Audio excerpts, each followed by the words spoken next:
ಓಂ ಗುರುಭ್ಯೋ ನಮಃ. ಮಾನ್ಯ ಬಂಧುಗಳೇ ನಮಸ್ಕಾರ. ವಾಸ್ತುಬೈ ಅಶೋಕರಾವ್, ವಾಸ್ತು ತಜ್ಞರು. ಇವತ್ತಿನ ಈ ಒಂದು ವಿಶೇಷ ಸಂಚಿಕೆ ಒಳ ಆಯದ ಬಗ್ಗೆ. ಹಿಂದಿನ ಸಂಚಿಕೆಯಲ್ಲಿ ನಾನು ಹೊರ ಆಯದ ಬಗ್ಗೆ ಹೇಳಿದ್ದೆ. ಇವತ್ತು ಸಹ ಒಳ ಆಯದ ಬಗ್ಗೆ ಅಂದ್ರೆ ನಮ್ಮ ಹೈಟಿಗೆ ವೆಯ್ಟ್, ನಮ್ಮ ಸುತ್ತಳತೆ. ಉದಾಹರಣೆಗೆ ನಮಗೊಂದು ಡ್ರೆಸ್ ತಗೊಳ್ಬೇಕು ಅಂದ್ರೆ ಅದಕ್ಕೊಂದು ಸುತ್ತಳತೆ ಇರ್ತದೆ. ಅಂದ್ರೆ ನಾರ್ಮಲ್ ಇರ್ತದೆ, ಸ್ವಲ್ಪ ಜಾಸ್ತಿ, ಅದಕ್ಕಿಂತ ಓವರ್ ಇರ್ತದೆ. ಅದಕ್ಕೆ ಯಾವತ್ತೂ ಅಷ್ಟೇ ಮನೆಯ ಆಯವನ್ನ ಅದಕ್ಕೆ ಆದಂತ ಒಂದು ಗಣಿತ ಶಾಸ್ತ್ರದಲ್ಲಿ ಲೆಕ್ಕಾಚಾರವನ್ನು ಮಾಡಬೇಕು. ಅಡಿಗಳಿಂದ ಇಂಚುಗಳಿಂದ ಆಯವನ್ನು ತೆಗಿಬೇಕು. ಆ ಒಳಾಯ ಅಂತ ಹೇಳ್ತೀವಿ. ಆ ಒಳಾಯದಿಂದ ಪ್ರಭಾವ ಏನಪ್ಪಾ ಅಂತಂದ್ರೆ ರಕ್ಷಣೆ, ಶಾಂತತೆ, ಸಮಾಧಾನ, ಉಳಿತಾಯ, ಭದ್ರತೆ. ಅಂದ್ರೆ ಪರಿಪೂರ್ಣ ನಿಮ್ಮ ಕುಟುಂಬವನ್ನು ಭದ್ರತೆ ಮಾಡಿಕೊಳ್ಳುವಂತ ಆಯ. ಈ ಆಯದ ಬಗ್ಗೆ ತಿಳಿದುಕೊಳ್ಳೋಣ. ಉದಾಹರಣೆಗೆ ನೀವೊಂದು ಪೂರ್ವದ ಮನೆಯನ್ನು ಕಟ್ತಾ ಇದ್ದೀರಿ. ಯಾವ ಆಯ ಬರಬಹುದು? ಸಿಂಹಾಯ ಬರ್ಬೋದು, ತೊಂದರೆ ಇಲ್ಲ. ಧ್ವಜಾಯ ಬರ್ಬೋದು, ಋಷಭಾಯ ಬರ್ಬೋದು, ಅಥವಾ ಗಜಾಯಕ್ಕೆ ಪ್ರವೇಶ ದ್ವಾರ ಇಟ್ಕೊಡ್ಬೇಕು. ಯಾಕಂದ್ರೆ ಗಜಾಯ ಬಂದು ಉತ್ತರಕ್ಕೆ ವಿಶೇಷವಾಗಿದ್ದು. ನೋಡಿ, ಇದು ನಿಮ್ಮ ಮನೆಯ ಗೋಡೆ ಅನ್ಕೊಳ್ಳೋಣ. ಉದಾಹರಣೆಗೆ ಇದು ನಿಮ್ಮ ಮನೆಯ ಗೋಡೆ ಕಾಣ್ತಾ ಇದೆಯಲ್ಲ ಸ್ನೇಹಿತರೆ, ಮಾನ್ಯ ಬಂಧುಗಳೇ. ಇದು ನಿಮ್ಮ ಮನೆಯ ಗೋಡೆ, ಇದು ನಿಮ್ಮ ಮನೆಯ ರಕ್ಷಣಾ ಕವಚ, ಕಾಂಪೌಂಡು, ಸೈಟು ಅಥವಾ ಕಾಂಪೌಂಡ್ ಅಂತ ಇಟ್ಕೊಳ್ಳಿ. ಇದು ನಿಮ್ಮ ಮನೆಯ ಗೋಡೆ. ಓಕೆನಾ? ನೋಡಿ, ಇಲ್ಲಿ ಒಂದು ಗೋಡೆ ಎಷ್ಟು ಹೋಯ್ತು? 7 ಇಂಚು ಗೋಡೆ ಹೋಯ್ತು. 7 ಇಂಚು ಅಂತಂದ್ರೆ ಉದಾಹರಣೆಗೆ ಒಂದು ಗೋಡೆ 6 ಇಂಚು ಇಟ್ಟಿಗೆ ಬರ್ತದೆ. ಪ್ಲಾಸ್ಟಿಂಗ್ ಆ ಕಡೆ ಒಂದು ಅರ್ಧ ಇಂಚು, ಈ ಕಡೆ ಅರ್ಧ ಇಂಚು ಗೋಡೆ ಹೋಯ್ತು. ಗೋಡೆ ಹೋದ್ಮೇಲೆ ಕೆಲವರು ಹೊರಾಯ ಮಾಡೋದು ತಪ್ಪು ಮನೆಗಳಿಗೆ. ಅಂದ್ರೆ ತಪ್ಪು ಸರಿ ನಾನು ಹೇಳೋದಿಕ್ಕೆ ನಾನು ಬ್ರಹ್ಮ ದೇವರಲ್ಲ. ಆದ್ರೆ ನೀವು ಈ ಒಂದು ಸೈನ್ಸ್ ಅಥವಾ ಒಂದು ವಿಜ್ಞಾನ ಶಾಸ್ತ್ರನ ಅರ್ಥ ಮಾಡ್ಕೊಂಡ್ರೆ ಆಯಕ್ಕೆ ಅಂತ ಒಂದು ಶಕ್ತಿ ಇದೆ. ಆಯ ನಿಮ್ಮ ಆಯುಷನ್ನು ನಿರ್ಧಾರ ಮಾಡಿ. ಹಾಗಿದ್ದಾಗ ನೋಡಿ, ಇದು ಗೋಡೆ ಬಂತಲ್ವಾ? ಇದು ಗೋಡೆ ಗೋಡೆ ಗೋಡೆ ಆಯ್ತಾ? ಇಲ್ಲೂ ಸಹ ಗೋಡೆ ಬಂತು. ಇಲ್ಲಿಂದ ತಗೊಳ್ಬೇಕು ನಿಮ್ಮ ಆಯದ ಲೆಕ್ಕ ಏನು? ಒಳ ಆಯ. ಇಲ್ಲಿ ನಿಮ್ಮ ಗೋಡೆಯನ್ನು ಬಿಟ್ರಿ, ಇದು ಒಳ ಆಯ. ಎಷ್ಟು ಬಂತು? ಉತ್ತಮವಾದ ಆಯ ಯಾವುದು ಬಂತು? 9ರಿಂದ ಗುಣಿಸಿ 8ರಿಂದ ಭಾಗಿಸಿದಾಗ ಆ ಉಳಿಯುವಂತ ಶೇಷ ಸಂಖ್ಯೆಯನ್ನ ಆಯ. ಯಾವ ಆಯ ಬಂತು? ಒಂಚೂರು ಮಿಸ್ಟೇಕ್ ಆಯ್ತಾ? ಮತ್ತೆ ತಗೊಳ್ಬೇಕು. ಯಾಕೆಂದ್ರೆ ಜನ ಇವತ್ತೇನ್ ಮಾಡ್ತಾ ಇದಾರೆ ಅಂದ್ರೆ, ಮನೆ ದೊಡ್ಡದಾಗಿ ಬರ್ಲಿ, ಡೂಪ್ಲೆಕ್ಸ್ ಮನೆ ಬರ್ಲಿ, ನಾನು ಬಾಡಿಗೆ ಕೊಡಬೇಕು ಮನೆ ಬರ್ಲಿ. ನೀವು ಮನೆ ಆಯವನ್ನ ಸರಿಯಾಗಿ ಕಟ್ಟಿಲ್ಲ. ಆ ಮನೆಯ ಮುಖ್ಯಸ್ಥನಿಗೆ ಆಯುಷ್ ಪ್ರಾಪ್ತಿಯಾಗೋದು ಕಡಿಮೆ. ಆಯುಷು ಕಡಿಮೆ ಆಗುತ್ತೆ. ನೆನಪಿಟ್ಕೊಳ್ಳಿ. ಮುಖ್ಯಸ್ಥ ಇರ್ಬೋದು, ಮುಖ್ಯಸ್ಥ ಗಂಡ ಅಥವಾ ಹೆಂಡತಿ ಯಾರ್ದೋ ಒಬ್ಬರ ಹೆಸರಿನಲ್ಲಿ ಸೈಟ್ ಇರ್ತದೆ, ಮನೆ ಇರ್ತದೆ. ಅದರ ಫಲವನ್ನು ಯಾರು ಊಟ ಮಾಡಬೇಕು? ಅವರೇ ಮಾಡಬೇಕು. ಹಾಗೆ ಗಂಡನ ಹೆಸರು ಇರ್ಬೋದು ಅಥವಾ ಹೆಂಡತಿ ಹೆಸರಲ್ಲಿ ಇರ್ಬೋದು. ಇದ್ರ ಬಾಡಿಗೆ ದುಡ್ಡು ನೀವು ತಿಂತಾ ಇರ್ತೀರಿ. ನೀವು ತಿನ್ನುವಂತ ಬಾಡಿಗೆ ದುಡ್ಡು ನಿಮ್ಗೆ ತೃಪ್ತಿ ಕೊಡಬೇಕು, ನಿಮ್ಮ ಕುಟುಂಬಕ್ಕೆ ಅದು ಅನುಕೂಲ ಆಗ್ಬೇಕು.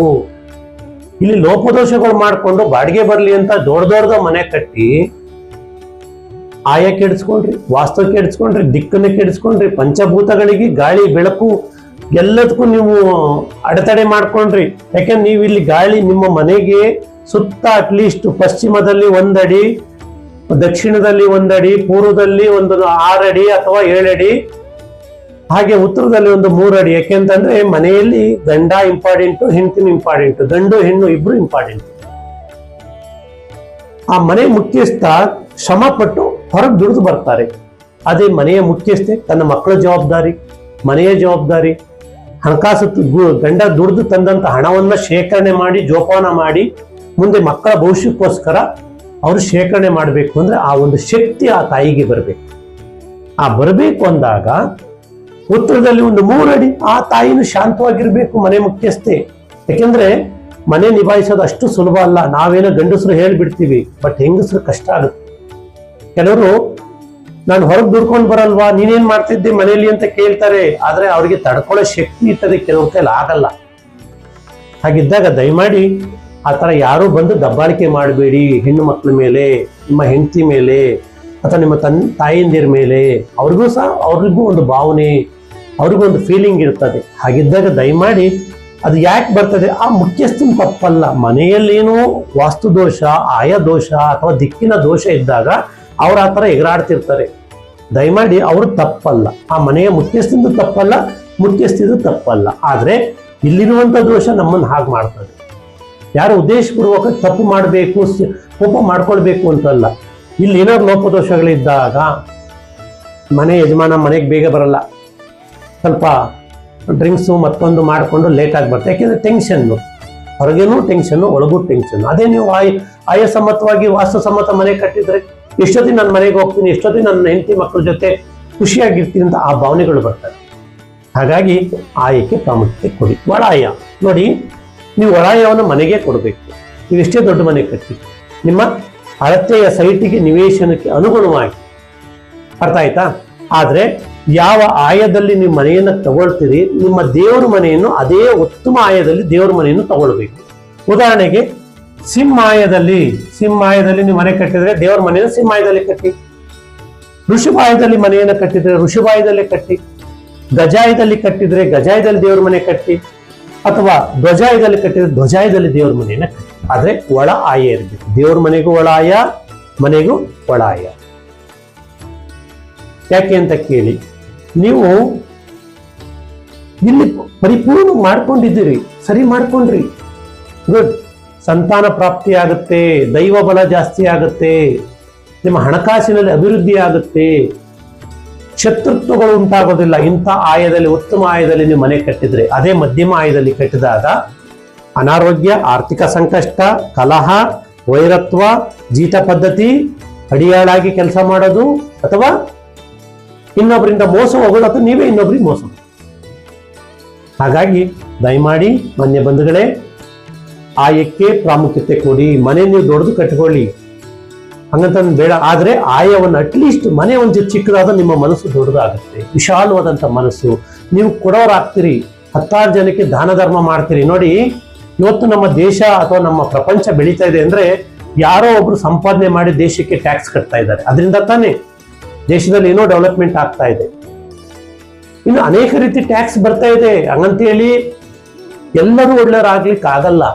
ಈಗ ಮದ್ಯಪಾನದಿಂದ ಟ್ಯಾಕ್ಸು, ಧೂಮಪಾನದಿಂದ ಟ್ಯಾಕ್ಸು, ಬೇಡವಾಗಿದ್ರಿಂದ ಟ್ಯಾಕ್ಸ್ ಬರುತ್ತೆ. ಹಂಗಂತ ಅದೆಲ್ಲ ನಮ್ಮ ಕಂಟ್ರೋಲ್, ಅದನ್ನ ಕೇಳೋಷ್ಟು ಶಕ್ತಿ ಸಹ ನಮಗಿಲ್ಲ. ನಿಮ್ಮ ಮನೆಯನ್ನ ಜೋಪಾನ ಮಾಡ್ಕೊಳ್ಳಿ, ನಿಮ್ಮ ಕುಟುಂಬವನ್ನು ರಕ್ಷಣೆ ಮಾಡ್ಕೊಳ್ಳಿ, ನಿಮ್ಮ ಗಳಿಸಿದಂತ ಹಣಕಾಸನ್ನ ರಕ್ಷಣೆ ಮಾಡ್ಕೊಳ್ಳಿ. ನೀವು ಗಳಿಸಿದ ಹಣ ಎಲ್ಲಿ ಹೋಗ್ಬೇಕು? ಒಳ್ಳೆಯ ಊಟ, ಒಳ್ಳೆಯ ಬಟ್ಟೆ, ಒಳ್ಳೆಯ ಒಂದು ಮನರಂಜನೆ, ದೇಶವನ್ನು ಸುತ್ತೋದು, ಅಲ್ಲೂ ಸಹ ನೀವು ದೇಶಕ್ಕೆ ಕೊಟ್ರಲ್ಲ.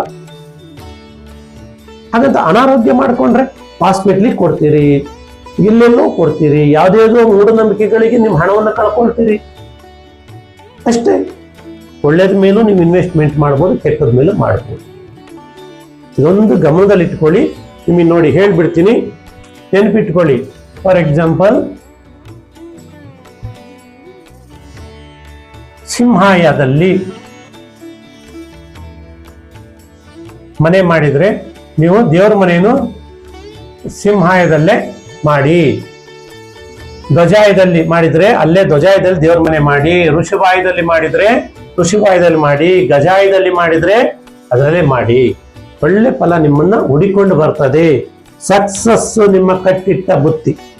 ಅದೇ ಯಾವುದೋ ಆಯ ಮಾಡ್ತೀರಿ, ದಯಮಾಡಿ ಹಿಂಗೆ ಮಾಡಿ. ನಾನು ತುಂಬಾ ಮನೆಗಳನ್ನ ನಾನು ವೀಕ್ಷಣೆ ಮಾಡ್ತಾ ಇರ್ತೀನಿ, ಅವರಿಗೆ ಭೇಟಿ ಕೊಡ್ತಿರ್ತೀನಿ, ಅದ್ರ ಬಗ್ಗೆ ಅರ್ಥ ಮಾಡಿಸ್ತೀನಿ. ಅವ್ರು ಹೇಳ್ತಾರೆ, ಗುರುಗಳೇ ನಮಗೆ ಮನೆ ದೊಡ್ಡದಾಗಿ ಬರಬೇಕು, ಡೂಪ್ಲೆಕ್ಸ್ ಬರಬೇಕು, ನಮಗೆ ಪರಿವಾರ ಜಾಸ್ತಿ. ಕರೆಕ್ಟು ಸ್ವಾಮಿ.